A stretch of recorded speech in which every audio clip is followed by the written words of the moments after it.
Oi, aqui é a Mari de Sonho Distante, sejam bem-vindos a mais um vídeo e hoje eu tô aqui pra fazer a resenha dessa trilogia maravilhosa que desde o canal antigo eu recebo alguns comentários pedindo pra falar um pouco mais sobre a trilogia do Graal do Bernard Cornwell.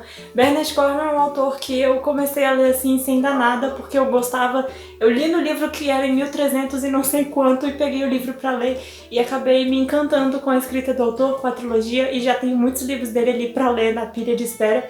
Então hoje eu vou resenhar essa trilogia aqui. Eu felizmente fiz algumas anotações enquanto eu lia o primeiro e o segundo livro. Na leitura do terceiro eu não marquei muita coisa, então não vai ser tão difícil assim lembrar de algumas coisas para poder resenhar para vocês. Então aqui a gente tem os 3 livrinhos e hoje eu vou falar um pouco melhor sobre cada um deles.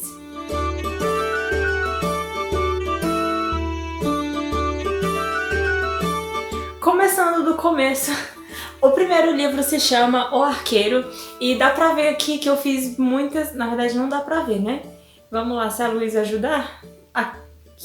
Calma, tinha dado pra ver. Eu fiz muitas marcações enquanto lia. Aqui do lado também tem bastante marcação. Então esse daqui é o que vai me salvar pra falar um pouco sobre essa trilogia, um pouco sobre a história. Eu ia anotando nos post-its enquanto eu lia alguma coisa interessante, algum personagem importante. E quando eu terminava de preencher o post-it, foco, tudo bom, luz estourada. Quando eu terminava de... Meu Deus, eu não consigo mostrar. Quando eu terminava de preencher o post-it, eu colava ele na página, então, e eu fui fazendo isso com o livro inteiro. O segundo livro se chama O Andarilho, e aqui também eu fiz algumas anotações, mas foi menos. Vou tentar mostrar, né? Ai, quase que deu. Aí, fiz algumas marcações também, menos do que o primeiro. E no terceiro eu já não fiz marcação nenhuma. O terceiro eu acho que foi o que eu mais demorei pra ler. Eu já tava meio que assim, desacelerando, eu li um atrás do outro. Então acaba ficando um pouco cansativo. Mas isso não influenciou em nada pra eu diminuir as estrelas desse livro. O Bernard Cornwell também é bem conhecido pela trilogia das Crônicas de Arthur, que vão falar sobre o rei Arthur, mas aqui nós temos como pano de fundo a Guerra dos 100 Anos e um jovem de 18 anos, eu vou ter que ler a sinopse porque eu não lembro do básico assim, que é o Thomas, e o pai dele morre nos braços dele em um ataque surpresa na vila onde eles moram, que se chama Hopton. E essa pessoa que matou o pai dele tá em busca de alguma coisa e, na verdade, ele fala aqui na sinopse, então acho que eu posso falar que é a lança de São Jorge, que tá escondida em uma igreja e a pessoa que matou o pai dele não tem um nome assim por quem ele possa sair perguntando, você viu fulano por aí. É conhecido apenas como Arlequim e ele trabalha, obviamente, pro inimigo. E mais pra frente nós vamos ter algumas reviravoltas envolvendo aí o Thomas e o Arlequim. Tem alguns dramas de família aqui, tem guerra, tem muita coisa muito interessante e tem personagens incríveis também, tem muita ação, por isso que eu gostei muito desse livro. Então vou começar a contar aí um pouco sobre o que acontece nesse primeiro livro, fazer um breve resumo do segundo e só recomendar mesmo que leiam o terceiro pra fechar a trilogia, porque não tem como você parar no primeiro, você vai querer saber mais o que tá acontecendo. O Thomas, ele é um arqueiro muito habilidoso, ele faz os próprios arcos. Aqui, aliás, tem uma marcação que eu fiz de um cuidado aí que eles tinham com o arco que eu achei bem interessante, uma curiosidade assim da época. E por ser um arqueiro muito bom, ele acaba se juntando ao exército inglês que tá fazendo campanha na França. E por conta disso, dessa junção aí ao exército, ele conhece muitas pessoas, tem um pouco de romance também, e ele viaja bastante. Então, por ele viajar bastante, o livro é dividido em 3 partes, que eu vou ter que ler porque é difícil lembrar esses nomes. Então a primeira parte se passa na Bretanha, a segunda parte se passa na Normandia e a terceira parte se passa em Crest. Então nós temos aí essa divisão nessas 3 partes, onde ele acaba também aproveitando dessas viagens pra ir atrás desse tal de Arlequim que matou o pai dele e buscar vingança. Então, como eu disse, teve um ataque surpresa na vila de Hopton em 1342, em plena noite de Páscoa, o Arlequim invadiu a vila e matou o padre, que aliás, ele era sobrinho do padre, então ele acaba matando o padre para poder roubar a lança de São Jorge que tá nessa igreja. E mais pra frente, como eu disse, a gente vai ter aí umas descobertas em relação ao Arlequim com o Thomas, uma ligação aí bem interessante. E eu tô com medo de falar algum spoiler aqui, porque eu li faz tempo, então eu não sei assim o que é spoiler e o que não é, porque pra mim está no começo do livro, não é spoiler, mas eu não vou contar essas coisas. Então, como o Thomas é um arqueiro muito bom, ele viaja bastante, ele fica encarregado de ir atrás dessa lança roubada e do cálice também do Santo Graal, que aqui tem uma breve descrição dele. O Santo Graal é um cálice esculpido em uma esmeralda na Catedral dos Franceses. Então esse cálice está supostamente escondido nessa catedral e o Thomas tem que ir atrás dele também, aproveitando que ele se juntou ao exército inglês que está em campanha na França, então já fica tudo um pouco mais fácil, né? Nós temos aqui também uma personagem feminina que é bem poderosa, na vila, acho que é uma vila, assim, eu não sei muito bem se vai ser cidade, se vai ser vila, alguma coisa assim, mas então uma mulher muito temida aí no meio desses exércitos. Ela é conhecida como Blackbird, acho que ela é uma arqueira também, ela até atira de olhos fechados. E ela lidera 140 soldados, então ela tá aí protegida nessa vila em que o Thomas, junto com o exército que ele se juntou, vão atacar. E agora eu também não me lembro se ela fica aliada ou se ela continua inimiga. Mas tem essa mulher aí muito poderosa no meio desse exército. Aqui a gente tem algumas histórias paralelas também, enquanto Thomas caça e vai em busca desse graal da lança de São Jorge e do tal do Arlequim que matou o pai dele. A gente tem algumas histórias paralelas e uma delas envolve essa Blackbird. Ela é uma viúva aristocrata, então ela tem um filho já que é o Lorde Legítimo das Terras. E a gente tem um conde que se acha dono dessas terras, então ele acaba tomando tudo pra si. E ela vai ter que lutar contra isso pra fazer o filho dela ficar com essas terras que são originalmente dele. Então ela tem duas opções aí, se casar com esse... quem? Se casar com esse homem rico ou vender a casa pra quitar as dívidas. Ela venderia pra esse cara mesmo, só que ela não teria mais onde morar. Então ela tem esse dilema e a gente vai acompanhar o Thomas também nesse meio, nessa história paralela aí. Pode parecer que com essas histórias, assim, a leitura pode ficar, sei lá, você tá num ritmo assim, o Thomas tá indo descobrir alguma coisa sobre o Graal, sobre o Arlequim, e aí aparece alguém com uma história diferente da dele e ele vai lá ajudar, mas isso não fica ruim, isso fica muito interessante porque ele tira relações muito boas aqui que podem ajudar ele lá no final da trilogia. Nós temos aqui também personagens se infiltrando na corte e se aproveitando dessa posição para ajudar os soldados a atravessarem de um lugar para o outro. E também mais pra frente a gente vai ter, na verdade, esse personagem aí que roubou a lança lá no começo, ele tá sempre, parece que um passo à frente. A gente não sabe de onde ele aparece, quem são os contatos dele, se tem gente infiltrada nos exércitos aí para divulgar a posição do Thomas, né, que é quem tá perseguindo ele. Em um determinado momento, com essa coisa aí de mudança do exército, essas viagens que o Thomas acaba fazendo, ele descobre que o próximo destino do exército inglês é pra cidade onde o tal do Arlequim está. Então ele já fica mais assim, tipo, tô chegando perto desse cara, vou conseguir a lança de volta e vingar o pai dele. Então... Mas aqui já chegamos na segunda parte, eu tô folheando assim pra tirar as coisas. Então esse aqui já passamos da metade do livro, chegamos na metade. Então eu não posso mais falar tantas coisas assim detalhadas a partir de agora. Só, sei lá, nem sei mais o que eu posso falar a partir de agora, porque praticamente tudo vai ser spoiler.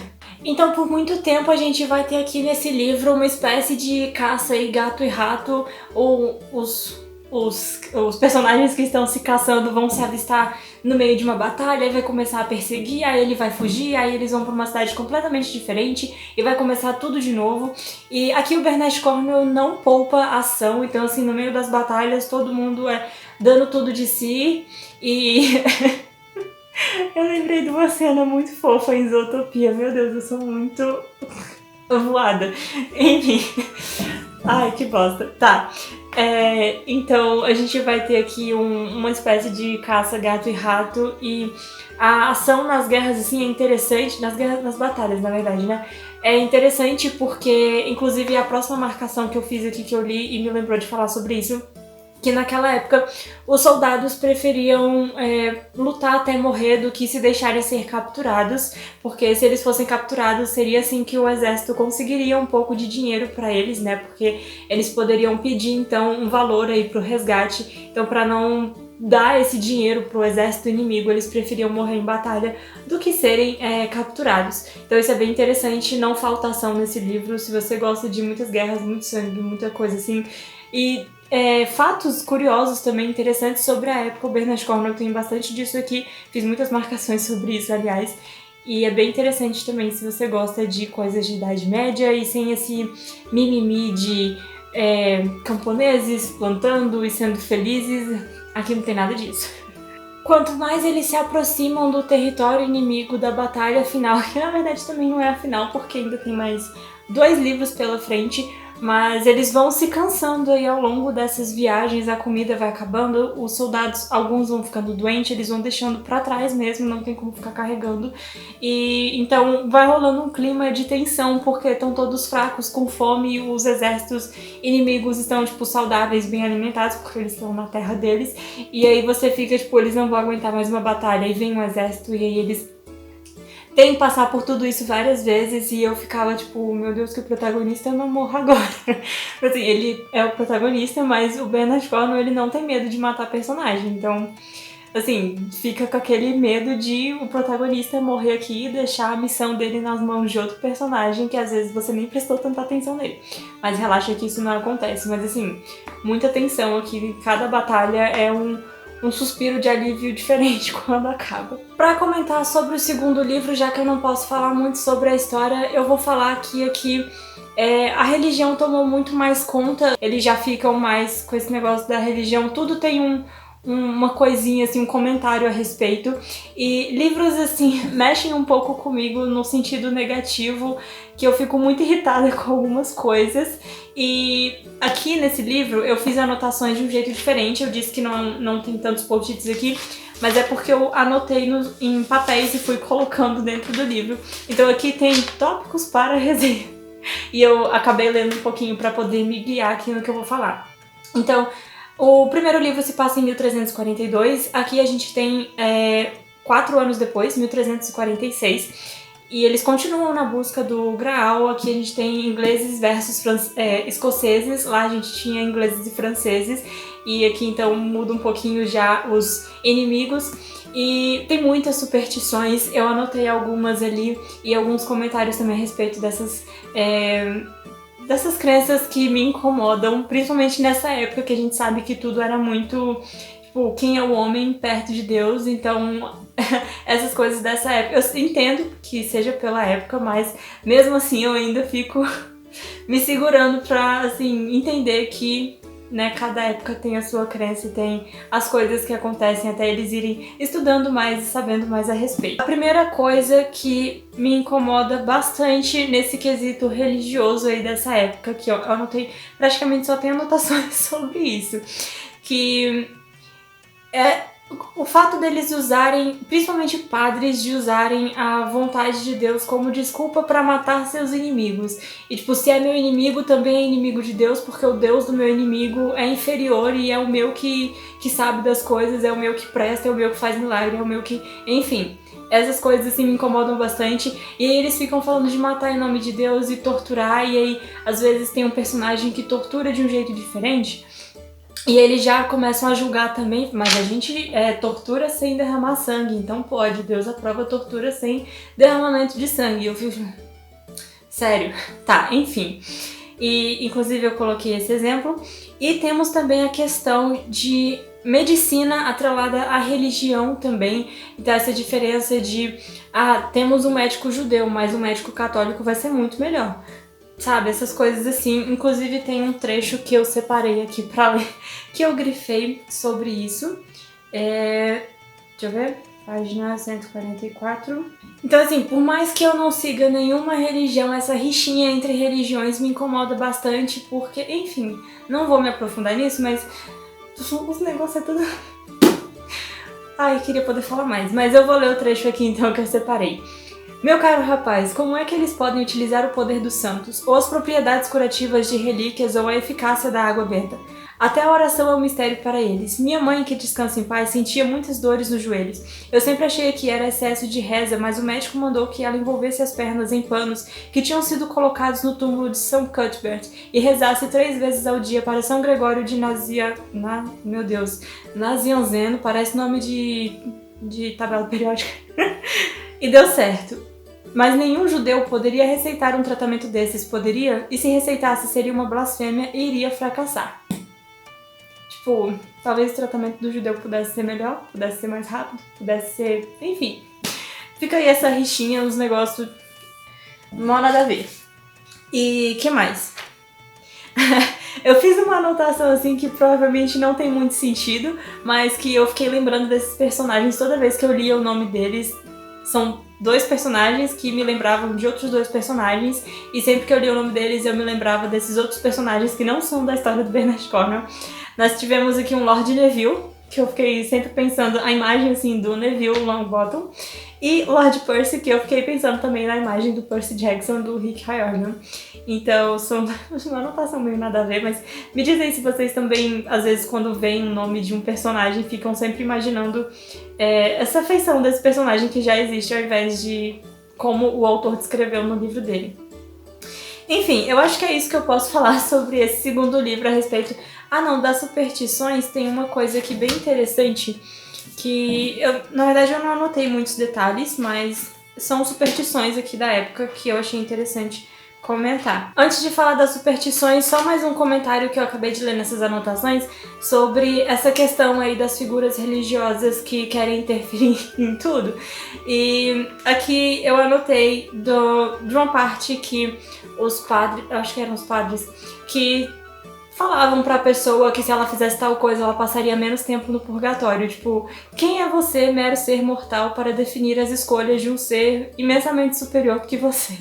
Sabe? Tipo, uma coisa assim, mas as pessoas acreditavam porque aquilo era a representação da crença delas, a representação viva, né, da crença delas. Então, fazer o quê? Além de acreditar. E, enfim, aí sobre as superstições, nós temos, antes das superstições, aqui nesse livro nós temos o funcionamento dos primeiros canhões, então isso vai ajudar bastante nessas batalhas aí. O problema é que é pesado, né, pra ficar arrastando, mas se você tiver na sua casa, no seu território, é mais fácil de ter os canhões ali sempre à mão. E também eles eram bem difíceis de manejar, então não eram muito vantajosos, considerando que tinha que deixar a pólvora secar antes de colocar a bala, enfim, era um dia só pra soltar uma bola de canhão. O funcionamento não, superstições em relação à posição dos planetas. Eu não sei o que essa anotação tem a ver, eu não detalhei nada, mas tem essa superstição aqui também, e devem ter outras, porque foi um tópico que eu anotei aqui pra resenha, então devem ter mais superstições. E eu gosto desse tipo de curiosidade sobre essas épocas assim. E então sobre o terceiro livro, como eu não fiz anotação nenhuma, eu não posso dizer nada, a não ser leiam, que vai ser uma experiência incrível. E enquanto eu reli essas anotações, me deu muita vontade de reler essa trilogia. São livros, assim, grandinhos até, o terceiro é o menor deles e ele tem 390 páginas. E os capítulos são grandes, mas acredito que isso motive, pelo menos na época que eu li, me motivou a ler sempre até o final do capítulo, porque já era ali umas 40 páginas lidas no dia. Então eu lia bastante desse livro por dia e consegui finalizar consideravelmente rápido e fiquei com saudade. Quero ler mais coisas do Bernard Cornwell antes de reler essa trilogia, porque tem muitos livros dele ali pra ler ainda. Então, antes de reler os únicos livros dele que eu li, quero ler coisas novas. Principalmente a trilogia das Crônicas de Arthur, que acho que é por onde a maioria das pessoas começam. Então, queria começar por essa trilogia, mas eu não tenho esses livros ainda. Se você já leu algum livro do Bernard Cornwell e quer me indicar alguma outra série assim bem interessante pra ler depois de ter lido Em Busca do Graal, deixa aqui nos comentários também a sua experiência com o Bernard Cornwell. E se tiver sentido interesse em comprar esses livros, não esquece de comprar com o meu link, que também fica aí no box de descrição. E eu vou tentar fazer um post especial pra ele também lá no Instagram, então se você não quer perder, me segue também nas redes sociais que ficam todas aí no box de descrição. O box de descrição tem todas as informações que você precisa saber. E eu vou ficando por aqui então, espero que você tenha gostado, espero que tenha deixado seu like. Se você não deixou seu like, faça isso agora, antes de sair desse vídeo. E se inscreva se você não é inscrito e ative as notificações também para saber sempre que tiver vídeo novo por aqui. Estou pensando em aumentar a frequência de vídeos aqui no canal, porque pra mim, 3 vezes por semana tá ficando pouco já. Então, é isso, vou continuar pensando do lado daqui. Me diz o que você acha aí de mais de 3 vídeos por semana. E a gente se vê no próximo vídeo. Tchau!